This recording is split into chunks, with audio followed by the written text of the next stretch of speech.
അതിൻ്റെ അടുത്ത് ഇറക്കാണി ടൈമറോടും. ദൈവത്തിന് സ്തോത്രം. എൻ്റെ പേര് മോളി എന്നാണ്, വീട്ടിൽ വിളിക്കുന്നത്. എൻ്റെ ഒഫീഷ്യൽ പേര് സാറാമ്മ ജോൺ. എൻ്റെ പിതാവിൻ്റെ പേര് ജോർജ് MP. എൻ്റെ മാതാവിൻ്റെ പേര് മേരി. ഞാൻ ചെറുപ്പകാലമായിരുന്നപ്പോൾ തന്നെ എന്നെയുമായിട്ട് സൂത്തോടെന്ന പ്രദേശത്ത് പാമ്പിനോടും വന്യമൃഗങ്ങളോടും മല്ലടിച്ച് എൻ്റെ മാതാവും പിതാവും ഞാനുമായിട്ട് ആ പ്രദേശത്തേക്ക് കുടിയേറി പാർത്തു. അവിടെ പാർത്തുകൊണ്ട് ആദ്യകാലം തുടങ്ങിയ സമയത്ത് തന്നെ ഈ ചിറ്റാർ എന്ന പ്രദേശത്ത് നിന്ന് ബസ് കയറിപ്പോയ സമയത്ത് ബസ്സിന് ആക്സിഡൻ്റായി എൻ്റെ പിതാവിൻ്റെ വലത്ത് കൈ നഷ്ടപ്പെട്ടു.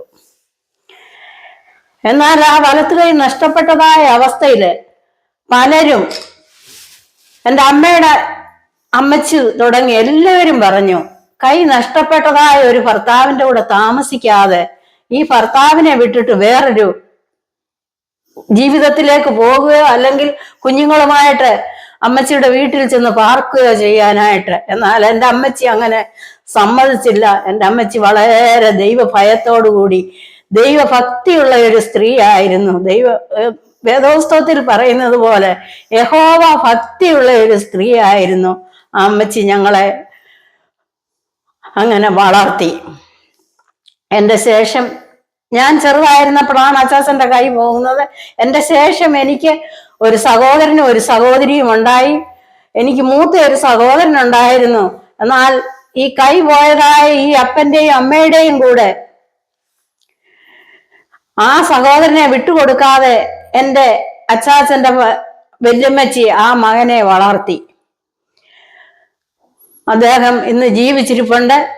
അദ്ദേഹം ഇടക്കുളം എന്ന പ്രദേശത്ത് ഗുരുകുലം ഹൈസ്കൂളിൽ നിന്നും നല്ല ഉന്നത മാർക്കോടുകൂടി പാസ്സായി P&Dയിൽ വർക്ക് ചെയ്യുവാനായിട്ട് തുടങ്ങി. അങ്ങനെ മധ്യപ്രദേശത്തും പല പ്രദേശങ്ങളിലും വർക്ക് ചെയ്യുകയും തിരിച്ച് വീണ്ടും നാട്ടിൽ വന്ന് അപ്പനോടും അമ്മയോടും കൂടെ പാർക്കുവാനും ഇടയായി. ഇന്നും ആ അപ്പനും അമ്മയും ഉണ്ടാക്കിയതായ ആ ഭവനത്തിൽ എൻ്റെ ആങ്ങളെയും നാത്തൂനും അവരുടെ മക്കളും പാർത്തുകൊണ്ടിരിക്കുന്നു. എന്നാൽ ദൈവത്തിന് സ്തോത്രം, 1976 എൻ്റെ സ്കൂൾ വിദ്യാഭ്യാസവും ഞാൻ കൊച്ചുവൈക്ക സ്കൂളിലാണ് പഠിച്ചത്. എൻ്റെ ടീച്ചേഴ്സ് ജോർജ് സാറ്, കുഞ്ഞമ്മ സാറ്, അങ്ങനെ പല പോറ്റി സാറ്, ഗോപി സാറ്, അങ്ങനെ പല ടീച്ചേഴ്സ് തന്നെ പഠിപ്പിച്ചുകൊണ്ടിരുന്നു. അവർക്കൊക്കെയും ഒത്തിരി പ്രിയപ്പെട്ടവളല്ല എങ്കിലും വലിയ കുഴപ്പമില്ലാതെ തന്നെ വളരെ സ്കൂൾ ജീവിതം നയിച്ചു. അങ്ങനെ 5ാം ക്ലാസ് വരെ അവിടെ പഠിച്ചു. അത് കഴിഞ്ഞ് ഞാൻ സൂത്തോടെന്ന സ്കൂളിലേക്ക് എന്നെയും മാറ്റി. അവിടെ ഞാൻ 6ാം ക്ലാസ് തുടങ്ങി പഠിച്ചുകൊണ്ടിരുന്നു. എന്നാൽ ഒരു സംഭവം കൂടെ പറഞ്ഞുകൊള്ളട്ടെ. 6ാം ക്ലാസ്സിൽ പഠിക്കുന്ന 7ാം ക്ലാസ്സിലായ സമയത്ത് എൻ്റെ സ്കൂളില് ടീച്ചേഴ്സ് താമസിച്ച് ചെന്നാൽ സ്കൂളിൽ ടീച്ചർമാര് ക്ലാസ്സിൽ കയറ്റുന്നതിനൊക്കെ ശിക്ഷിക്കുന്നതായ ഒരു സ്വഭാവം ഉണ്ടല്ലോ. അങ്ങനെ എൻ്റെ ഒരു ടീച്ചർ, എബ്രഹാം സാറ് ജോയിച്ചാനെയും പഠിപ്പിച്ചതായ ടീച്ചറാണ് എൻ്റെയും ടീച്ചറ്, ഞങ്ങളുടെ ചർച്ചിലുള്ളതായ ഒരു ടീച്ചർ. അപ്പൊ ഞങ്ങളെ ഇങ്ങനെ താമസിച്ച് ചെല്ലുമ്പം വെളിയിൽ നിർത്തി ഒരു ദിവസം ആ സാറിങ്ങനെ എൻ്റെ റോഡിന്റെ വഴിയൂടെ പോകുന്നതായ സമയത്ത് ഞാൻ 7ാം ക്ലാസ്സിൽ പഠിക്കുന്ന ഞാൻ ടാപ്പിങ് ചെയ്യുന്നതാണ് അദ്ദേഹം കാണുന്നത്. ഞാൻ അച്ചാച്ചനോടൊപ്പം ടാപ്പിങ് ചെയ്യാനായിട്ട് കൊച്ചിലെ തുടങ്ങിയ ഒരു റബ്ബർ വെട്ടുന്ന കത്തിയുമായിട്ട് ടാപ്പ് ചെയ്യാനായിട്ട് തുടങ്ങി. അപ്പൊ ഞാൻ അത് കഴിഞ്ഞതിന് ശേഷം ഞാൻ എന്ന് താമസിച്ച് ചെന്നാലും അദ്ദേഹം എന്നെ ക്ലാസ്സിൽ കയറ്റും. കാരണം എൻ്റെതായിട്ടുള്ള അവസ്ഥ, എൻ്റെതായിട്ടുള്ള ഞാൻ എൻ്റെ പേരൻസിനെ ഹെൽപ്പ് ചെയ്യുന്നത് ഒക്കെ അദ്ദേഹം കണ്ടുകൊണ്ടോ ആയിരിക്കാമെന്ന് ഞാൻ പ്രതീക്ഷിക്കുന്നു. എന്നെ ഒരിക്കൽ പോലും വെളിയിൽ എന്നെ നിൽക്കുവാനായിട്ട് ആ സാറോ മറ്റുള്ള സാറന്മാരൊന്നും തന്നെ അനുവദിച്ചിരുന്നില്ല. വേറെ എന്നെ 6ാം ക്ലാസ്സിൽ പഠിപ്പിച്ച എൻ്റെ ക്ലാസ് ടീച്ചർ ഈ കഴിഞ്ഞ വർഷമാണ് അദ്ദേഹം മരിച്ചു പോയത്. എനിക്ക് നാട്ടിൽ പോയപ്പോഴും കാണുവാനും സംസാരിക്കാനും ഒക്കെ ഇടയായി. അവരുടെ ഒക്കെ സ്നേഹം, അവരുടെയൊക്കെ കരുതൽ എനിക്ക് ഒരുപാട് ലഭിച്ചിരിക്കുന്നു. എന്നാൽ എനിക്ക് അതിലൊക്കെ ഉപരി എൻ്റെ മാതാവിനെ പറ്റിയും എൻ്റെ പിതാവിനെ പറ്റിയും എനിക്ക് പറയാതിരിക്കാൻ പറ്റത്തില്ല. എൻ്റെ പിതാവ് ഞാൻ മുമ്പേ സൂചിപ്പിച്ചതുപോലെ കൈയില്ലാത്ത ഒരു വ്യക്തിയായിരുന്നു. വലിയ ജോലിയൊന്നും ചെയ്യാനായിട്ട് സാധിക്കയില്ല. എൻ്റെ മാതാവ് ആ സമയങ്ങളിലൊക്കെ കൂലിവേല ചെയ്താണ് ഞങ്ങളെ പഠിപ്പിച്ചത്. എന്നാൽ പ്രാർത്ഥനയ്ക്ക് ഒരു ഭംഗവും വരാതെ 4 മണിയാകുമ്പോൾ എണ്ണീച്ചിരുന്ന് പ്രാർത്ഥിപ്പാനും പാടുവാനും ഒക്കെ വളരെ ഉത്സാഹമുള്ളവളായിരുന്നു. അതും കഴിഞ്ഞ് കൂലിവേല ചെയ്തു കഴിഞ്ഞ് വന്ന് ഞങ്ങളെയും കൂട്ടി എവിടെ ഒരു യോഗമുണ്ടോ അവിടെ പോകുവാനായിട്ട്, അത് സഭാ വ്യത്യാസമന്യേ അവിടെ പോകുവാനായിട്ട് ഞങ്ങളെയും ഞങ്ങളുടെ അയൽപക്കത്തുള്ള കുഞ്ഞുങ്ങളെയും കൂട്ടിക്കൊണ്ടു പോകുവാനായിട്ട് വളരെ ഉത്സാഹം കാണിച്ചിരുന്നു. അതാണ് ഞങ്ങളുടെ ജീവിതത്തിൽ ഞങ്ങൾക്ക് ഏറ്റവും അനുഗ്രഹമായിരിക്കുന്നത്. ഞാന് അങ്ങനെ 6ാം ക്ലാസ്സിൽ പഠിച്ചു. അങ്ങനെ 10ാം ക്ലാസ്സിൽ വലിയ ഉന്നത വിദ്യാഭ്യാസം ഒന്നുമില്ല. 10ാം ക്ലാസ്സിൽ അങ്ങ് തോറ്റു കഴിഞ്ഞ് ചോദിച്ചാൽ പറഞ്ഞു കോളേജിൽ പോയിട്ടുണ്ടെന്ന്. ഞാൻ എപ്പോഴും പറയും ഞാൻ കോളേജിൽ പോയിട്ടുണ്ട്. എന്തോ കോളേജാണെന്നാ ചോദിച്ചാൽ തോറ്റോടി കോളേജ്, അല്ലെന്ന് വരില്ല ട്യൂട്ടോറിയൽ കോളേജ്, അങ്ങനെയുള്ള കോളേജിലാണ് ഞാൻ പോയത്. അങ്ങനെ ഞാൻ പഠിച്ചു. 1973 10ാം ക്ലാസ്സിന്റെ എക്സാം എഴുതി കഴിഞ്ഞപ്പം ഭവനത്തിലിരുന്ന് ഇനിയൊന്നും ഒരു രക്ഷയുമില്ല, ഒന്നിനും പഠിക്കാനുമില്ല, ഒന്നിനുമില്ല എന്നും പറഞ്ഞിരിക്കുന്നതായ അവസരത്ത് എനിക്ക് എൻ്റെ ഒരു അമ്മച്ചിയുടെ ആങ്ങളയ്ക്ക് 10 വർഷമായിട്ട് കുഞ്ഞുങ്ങളില്ലാതിരുന്നൊരു കുഞ്ഞുണ്ടായി.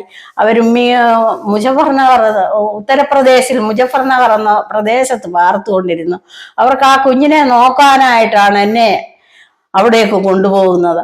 അവിടെ കൊണ്ടുവന്ന് കഴിഞ്ഞ് ഞാൻ 10 ദിവസം അവിടെ പാർത്ത് കഴിഞ്ഞപ്പോൾ അവിടെ ഉള്ള ഒരു നേഴ്സിംഗ് സ്കൂളില് അന്ന് ഒരു ഇന്റർവ്യൂ നടക്കുന്നത്. എൻ്റെ അമ്മാച്ചൻ എന്നോട് പറഞ്ഞു 10 മിനിറ്റിനകം നീ റെഡി ആകാമെങ്കിൽ നിന്നെ ഞാൻ ഇന്റർവ്യൂവിന് വിടാമെന്ന്. അങ്ങനെ എന്നെ ആ ഇന്റർവ്യൂവിന് വിട്ടു. എനിക്ക് ഭാഷ അറിയത്തില്ല, ഒന്നും അറിയത്തില്ല. ഞാൻ അവിടെ ചെന്നിരുന്നപ്പോൾ അവിടെ ഉണ്ടായിരുന്നതായ ഒരു സിസ്റ്റർ പറയുന്നത് കേട്ടു, ബോലോ മത്ത്.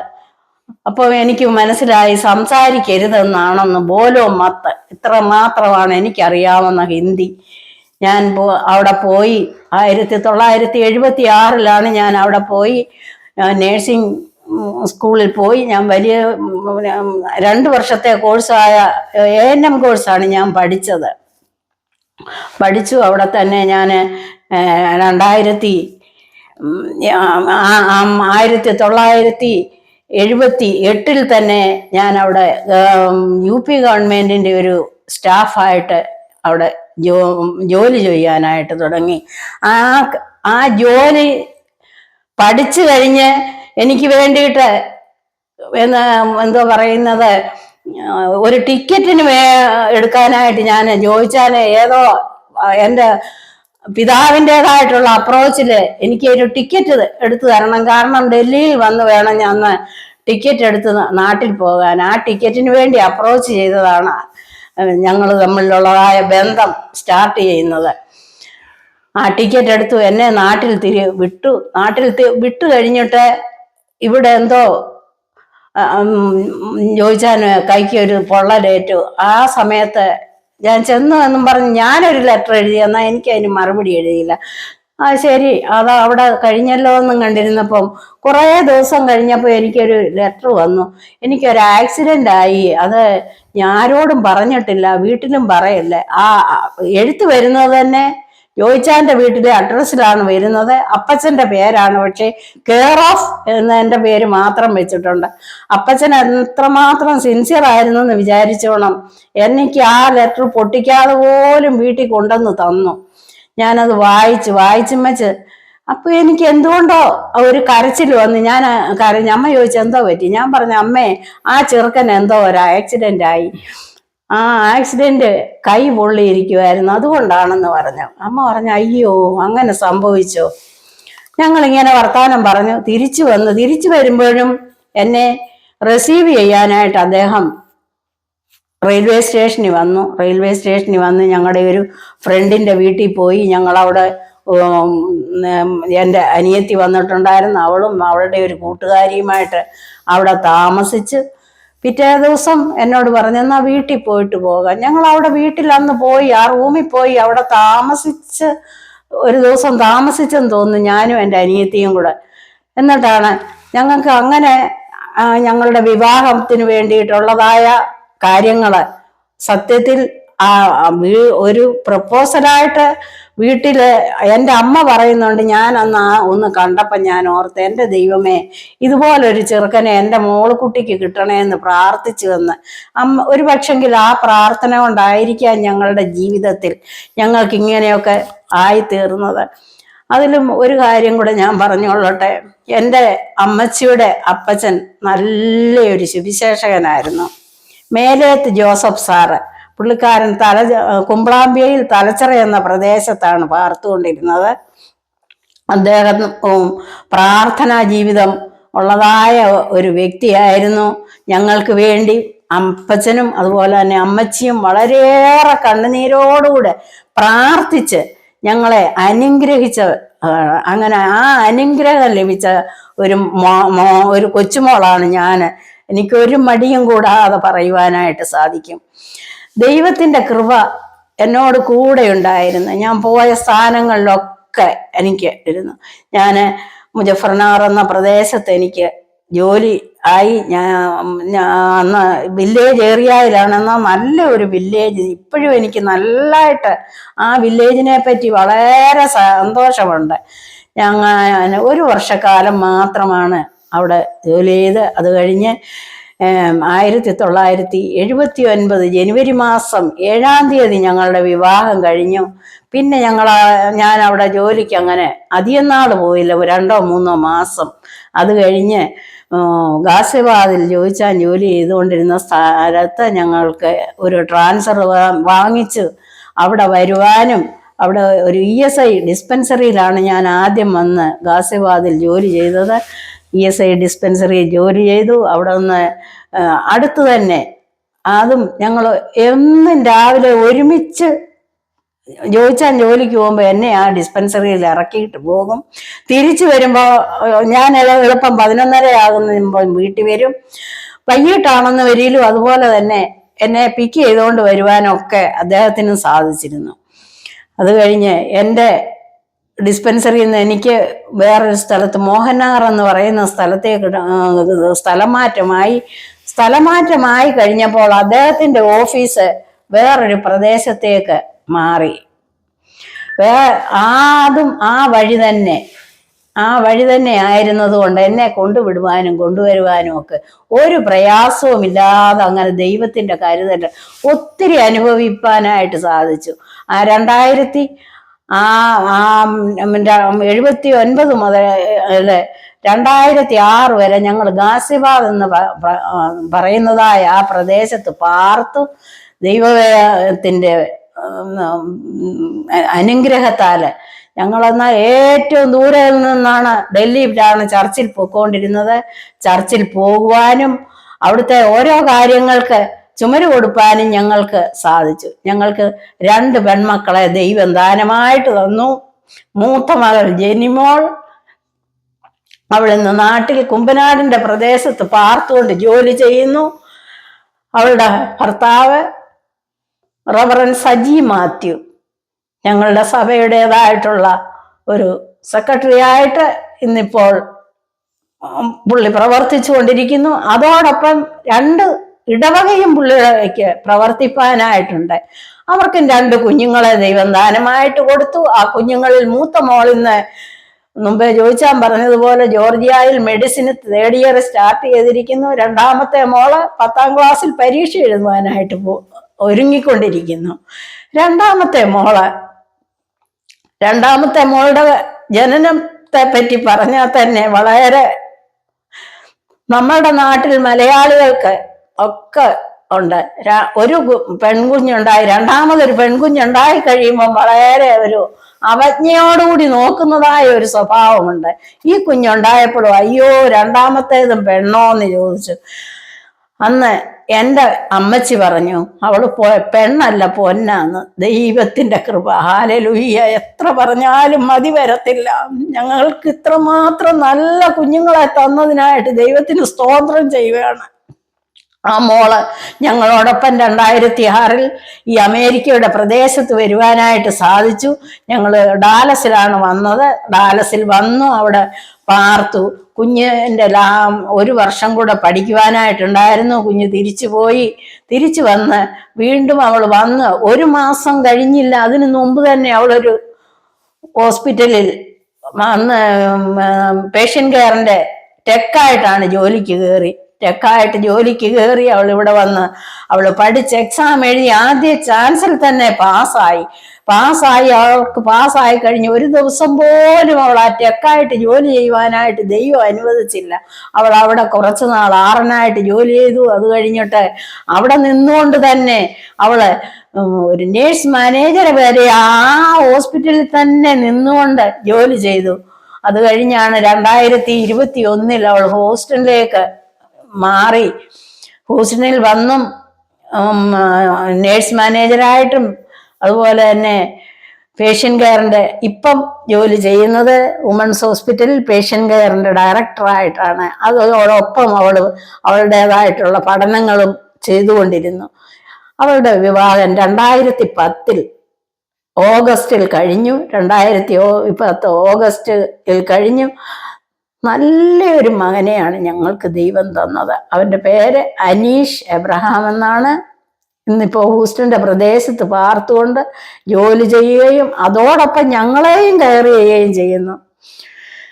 അവർക്കും 2 കുഞ്ഞുങ്ങളെ ദൈവം കൊടുത്തിട്ടുണ്ട്. 2 കുഞ്ഞുങ്ങളും ദൈവത്തിന് വേണ്ടി വളരെ ജാഗ്രതയോടുകൂടി പഠിക്കുന്ന കുഞ്ഞുങ്ങളാണ്. ഓരോ ദിവസവും ഞങ്ങളെ തന്നെ ഉപദേശിച്ചു തരുന്ന 2 പിഞ്ചു പൈതങ്ങളെയാണ് അവർക്കും കൊടുത്തിരിക്കുന്നത്. അങ്ങനെ അവർ ഈ പ്രദേശത്ത് പാർത്തുകൊണ്ടിരിക്കുന്നു. ദൈവം ഓരോ ദിവസവും ഞങ്ങൾക്ക് അതിശയകരമായി നടത്തുന്നു. അതിനു മുമ്പായിട്ട് ഞാൻ ഒരു കാര്യം കൂടെ പറഞ്ഞുകൊള്ളട്ടെ. 1976 ഞാൻ നാട്ടിൽ വന്ന് കഴിഞ്ഞപ്പോൾ ഞാനിങ്ങനെ അവിടെ പഠിക്കാനായിട്ട് പോയി കഴിഞ്ഞപ്പോൾ എനിക്ക് ചുമയുടെ ഒരു പ്രയാസം ഉണ്ടായി. അപ്പം ചുമ വന്നു കഴിഞ്ഞപ്പം ആ സമയങ്ങളിലൊക്കെ ഈ TV ആണെന്നുള്ള ഒരു ചിന്ത വന്നു. എന്നെ കൊണ്ടുവന്ന് TV ക്ലിനിക്കിൽ കൊണ്ടുപോയി എക്സ്റേ എടുത്ത് എനിക്കിന്നും അറിയത്തില്ല, എന്തുകൊണ്ട് സംഭവിച്ചു എന്നും അറിയത്തില്ല. അപ്പം ഡോക്ടേഴ്സ് പറഞ്ഞു ഇതങ്ങ് TVയുടെ അങ്ങേയറ്റമായിരിക്കുകയാണ്, 6 മാസത്തിൽ കൂടുതൽ ജീവിക്കത്തില്ല. പെട്ടെന്ന് എൻ്റെ അമ്മാച്ചൻ എൻ്റെ ആങ്ങളെ വിളിപ്പിച്ചു, 6 മാസത്തിൽ കൂടുതൽ ജീവിച്ചിരിക്കുവാനായിട്ട് അവസ്ഥയില്ല, അതുകൊണ്ട് പെട്ടെന്ന് അങ്ങ് തിരിച്ചു കൊണ്ടുപോയിക്കോളെന്ന് പറഞ്ഞു. എന്നാൽ ഞാനൊരു തീരുമാനമെടുത്തു, മരിക്കുകയാണെങ്കിൽ മരിക്കട്ടെ, എന്നാൽ ഞാൻ ഇവിടെ തന്നെ നിൽക്കുന്നു. ഞാൻ അന്ന് തുടങ്ങി എനിക്ക് 2 ഇഞ്ചക്ഷൻ, അന്ന് സെപ്റ്റോമൈസിൻ എന്ന് പറയുന്ന ഒരു ഇഞ്ചക്ഷനാണ്. 2 ഇഞ്ചക്ഷൻ തന്നു. 2 ഇഞ്ചക്ഷന് ആദ്യത്തെ തന്നപ്പം തല കറങ്ങി, രണ്ടാമത്തെ തന്നപ്പോഴും എന്നെ ഹോസ്പിറ്റലിൽ ഞങ്ങളുടെ ട്രെയിനിങ് സെന്ററിൽ നിന്ന് കൊണ്ടുപോയ വണ്ടിയെ ഞാൻ മയങ്ങി. അത് കഴിഞ്ഞ് ഞാൻ ഒരു മെഡിസിനും കഴിച്ചിട്ടില്ല അതിൻ്റെതായിട്ടുള്ള രീതിയിൽ. എന്നാൽ ദൈവം എന്നെ ഇന്നും നിലനിർത്തിക്കൊണ്ടിരിക്കുന്നു. അതും കഴിഞ്ഞ് ഡാലസിൽ വന്നു കഴിഞ്ഞപ്പോൾ ഇതുപോലെ തന്നെ ഡോക്ടർ പറഞ്ഞു, എന്തോ നിന്റെ ലങ്സിൽ എന്തോ ഒന്നുണ്ട്, അതുകൊണ്ട് പെട്ടെന്ന് നിങ്ങൾ പോയി ഓങ്കോളജിയിൽ പോയി ഓങ്കോളജിയിൽ പോയി അവിടെ ചെന്നു ഡോക്ടർ നോക്കിയിട്ട് പറഞ്ഞു, ഒന്നുമില്ല, നിനക്ക് ദൈവം തമ്പുരാനിത് നിന്റെ ജനനത്തിൽ തന്നെ തന്നിരിക്കുന്നതാണ്. നിന്റെ ലങ്സിലെ ഒരു പരിപ്പിന്റെ അത്രയുള്ള ഒരു ഹോളുണ്ട്, അത് ഒന്നുമില്ലെന്ന് പറഞ്ഞു. അങ്ങനെ അതും കഴിഞ്ഞു. ഇപ്പോഴും ഈ 2022 ടെസ്റ്റിന് ചെന്നപ്പോഴും ഇവിടുത്തെ ഡോക്ടറും പറഞ്ഞു, ഇവിടെ ഹെർമൻ മെമ്മോറിയലിന്റെ ഡോക്ടർ പറഞ്ഞു ചെക്ക് ചെയ്യണം. ചെക്കൊക്കെ ചെയ്തു, ഒരു കുഴപ്പവും ഇല്ലെന്നാണ് ഇന്ന് വരെയും. അങ്ങനെ ഒരു സ്പെഷ്യൽ ശരീരത്തിന്റെ ഒരു ഉടമയോടാണ് എന്ന് ഞാൻ അത് ഓർപ്പിച്ചു കൊള്ളട്ടെ. വളരെ സന്തോഷത്തോടുകൂടി കുഞ്ഞുങ്ങളും ഞങ്ങളും ഈ ഹൂസ്റ്റണിന്റെ പ്രദേശത്തും പാർത്തുകൊണ്ടിരിക്കുന്നു. ഞങ്ങളുടെ ഓരോ ദിവസത്തെയും നടപ്പിലും ഇരിപ്പിലും ഒക്കെ ദൈവത്തിന്റെ കരുണ ധാരാളം അനുഭവിപ്പാനായിട്ടിടയായി. എന്നാൽ ഇതിലൊക്കെ ഉപരി എനിക്ക് എപ്പോഴും പറയാനുള്ളത്, ഞങ്ങളുടെ എൻ്റെയും ജോയിച്ചാൻ്റെയും മാതാപിതാക്കൾ പ്രാർത്ഥിക്കുകയും ചെയ്ത് ദൈവത്തെ അറിയുന്നവരുമായിരുന്നത് കൊണ്ട് മാത്രമാണ് ഞങ്ങൾക്ക് ഈ നന്മ അനുഭവിപ്പാനായിട്ട് സാധിച്ചിരിക്കുന്നത്. ഒരു കുറവുമില്ലാതെ കർത്താവ് പരിപാലിച്ചു കൊണ്ടിരിക്കുന്നു. ദൈവത്തിൻ്റെ കൃപ ധാരാളമുണ്ട്. ഇതൊക്കെ അനുഭവിപ്പാനായിട്ട് ഞങ്ങളുടെ മാതാപിതാക്കളുടെ കണ്ണുനീരും പ്രാർത്ഥനയുമാണ് ഞങ്ങളെ നിലനിർത്തിയിരിക്കുന്നത്. അതിനുവേണ്ടി ഇത് കേൾക്കുന്ന ഓരോരുത്തർക്കും ഇതൊരു പ്രചോദനമാകുവാൻ തക്കവണ്ണം ദൈവം ഇടയാക്കട്ടെ എന്ന് പ്രാർത്ഥിച്ചുകൊണ്ട് ഞാൻ എൻ്റെ വാക്കുകൾ 2 വാക്കുകൂടെ. UP ജോലി ചെയ്തെന്ന് പറഞ്ഞു, ഡാലസ് വന്ന് ജോലി ചെയ്തിരുന്നോ? അതുപോലെ തന്നെ ഈ ജോലികൾ തമ്മിൽ എന്തെങ്കിലും വ്യത്യാസമുണ്ടോ മെഡിക്കൽ ഫീൽഡിൽ? ഉണ്ടായിരുന്നു. ഞാൻ UP ഒരു നേഴ്സായിട്ടാണ് ജോലി ചെയ്തുകൊണ്ടിരുന്നത്. വളരെ സൗകര്യപ്രദമായിട്ട് പറഞ്ഞു കഴിഞ്ഞാൽ ഒരു ബുദ്ധിമുട്ടുമില്ലാത്ത ഒരു ജോലിയാണ് ഞാൻ ESI ഹോസ്പിറ്റലിലും അതുപോലെ തന്നെ UP ചെയ്തുകൊണ്ടിരുന്നത്. അതും കഴിഞ്ഞ് ഡാലസിൽ വന്നു കഴിഞ്ഞപ്പം ഞാൻ ടെസ്റ്റ് എഴുതാനോ ഒന്നിനും പോയില്ല. ഞാൻ എയർപോർട്ടിൽ സെക്യൂരിറ്റി ആയിട്ടാണ് ജോലി ചെയ്തത്. സെക്യൂരിറ്റി ആയിട്ട് ജോലി ചെയ്തു. അവിടെ ഒരു പ്രയാസവുമില്ലാത്ത ഒരു ജോലി. ഒരു ഗേറ്റിന്റെ അവിടെ ചെന്നിരിക്കുക, യാതൊരു ബുദ്ധിമുട്ടുമില്ലാതെ. എന്നാൽ ജോലി തമ്മിൽ വളരെ ഡിഫറൻസ് ആയിരുന്നു. ഇവിടെ വന്നു കഴിഞ്ഞപ്പം നമ്മളുടെ നാട്ടിലെ ചെന്നിരുന്ന് കഴിയുമ്പം പിന്നെ ആയമാര് കൊണ്ടുവന്ന് വെള്ളം തരും ഞങ്ങൾക്ക്. അങ്ങനെ വളരെ സുഗമമായിട്ട്. ഇവിടെ വന്നപ്പോൾ ഞാൻ ഇരിക്കുന്ന സ്ഥാനത്താണ് ഞങ്ങളുടെ സൂപ്പർവൈസർ ഇരുന്നത്. അപ്പൊ ആദ്യത്തെ ദിവസം ഞാൻ ജോലിക്ക് വന്നു കഴിഞ്ഞപ്പം ഞാൻ അവിടെ ഇരിക്കുമ്പം ഇദ്ദേഹം കുറച്ച് പേപ്പർ ഇങ്ങനെ കീറി ആ ടേബിളിന്റെ പുറത്ത് വെച്ച്, നമ്മൾ അവിടെ ചെയ്തതാണെന്ന് വരില്ല, അത് കൊണ്ട് കളയുന്നത് നമ്മളുടെ താഴെയുള്ള ജോലിക്കാരാണല്ലോ. ഞാൻ അത് എടുത്തു ആ പേപ്പർ.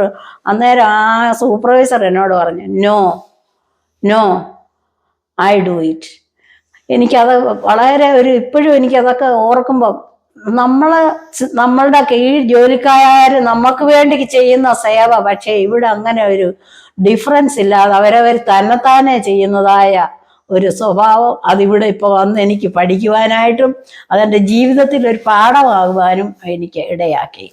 ക്രിസ്തീയ ജീവിതം സൗഭാഗ്യ ജീവിതം, കർത്താവിൻ കുഞ്ഞുങ്ങൾ ആനന്ദദായക. കഷ്ടങ്ങൾ വന്നാലോ നഷ്ടങ്ങൾ വന്നാലോ ക്രിസ്തേശു നായകൻ കൂടാളിയാണ്. ക്രിസ്തീയ ജീവിതം സൗഭാഗ്യ ജീവിതം, കുഞ്ഞുങ്ങൾ ആനന്ദദായക.